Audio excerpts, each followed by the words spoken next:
சாய் பக்தர்களுக்கு என் அன்பு வணக்கங்கள். ஓம் சாய்ராம்.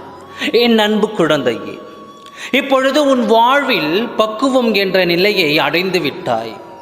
உலகத்தின் சந்தோஷமும் நிம்மதியும் உன்னிடத்தில் தான் இருக்கிறது. எதிர்வரும் சூழ்நிலைகளை நீ கையாளும் விதத்தில்தான் உன் நிம்மதி இருக்கிறது.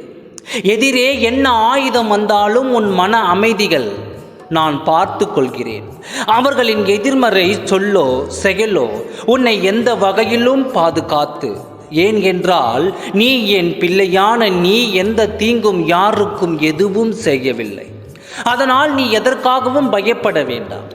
அதையும் தாண்டி உனக்கு ஏதாவது ஒரு தீங்கு வந்தால் அதை என் சாயப்பா பார்த்து கொள்வார் என்று நினைப்பதுதான் பக்குவத்தின் உயர்நிலை.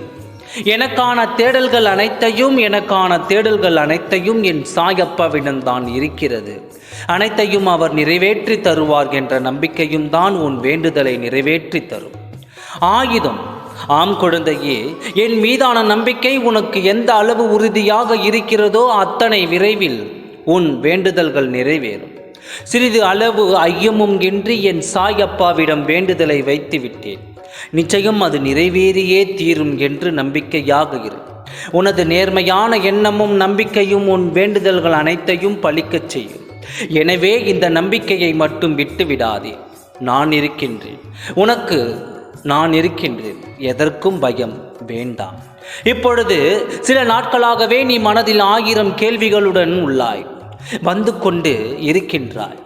ஏன் இப்படி நடக்கின்றது? எதற்காக இத்தனை கஷ்டங்கள்? நான் ஏன் பிறந்தேன்?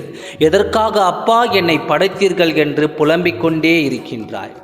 என் அன்பு குழந்தையே, உனக்கான புலம்பல்கள் உனக்கான தீர்வை அமைந்துவிடும் என்று நினைக்கின்றாயா? நீ மனம் உடைந்து இவ்வாறே புலம்பிக் கொண்டே இருந்தால் உன் பிரச்சனைகளும் மன உளைச்சல்களும் இன்னும் அதிகமாகத்தான் செய்யும். உன்னை சுற்றி உள்ள சூழல்கள் உனக்கு மன அழுத்தத்தை ஏற்படுத்தும். எனவே வீணாக உன் நிம்மதியை தேவையில்லாமல் தொலைத்து கொள்ளாது. உனக்கு வரவேண்டிய நேரத்திற்கு எல்லாம் நல்லபடியாக வந்தடையும். அதற்கான காலமும் நெருங்கிவிட்டது. ஏக்கங்கள் கொள்ளாதே, அது உன்னை வெறுமையாக்கிவிடும். நமக்கென்று நம் சாயப்பா தரும் எல்லா நல்லதுக்கும் என்று நம்பு. நல்ல விஷயங்கள் சில நேரம் கிடைக்க தாமதமாகலாம், ஆனால் தப்பாது. உனக்கு கண்டிப்பாக நல்லதே நடக்கும்.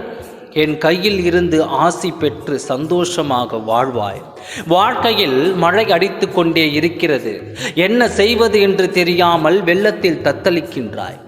ஒதுங்க கூட இடைவேளை இல்லை என்று கண்ணீர் வடிக்கிறாய். என் அன்பு குழந்தையே, உன் வாழ்க்கையில் புயலாய் சூறாவளியாய் வந்த அனைத்து சீற்றங்களும் வந்த தடம் தெரியாமல் மறையப் போகிறது. இது மாயை நிறைந்த உலகம். மாயை நிறைந்த உலகில் நேர்மையாக வாழ்வது என்பது சவாலான செயல்தான். நேர்மறையின் வாழும் பொழுது எதிர்மறையின் தோற்றம் தொந்தரவும் மாயை விதி என்ற ரூபத்தில் இருக்கத்தான் செய்யும். அதனால் கவலைகள் சோகம் என்று உன் மனதில் குப்பையாக்கி கொள்ளாதே. உன் வாழ்வில் உனக்கென்று ஒரு பெரும் மகிழ்ச்சி காத்திருக்கிறது. நீயே எதிர்பார்க்காத சந்தோஷ தருணங்கள் அது. கண்களை துடைத்து கொண்டு மகிழ்ச்சியாக இரு. மற்றவற்றை நான் பார்த்து கொள்கின்றேன்.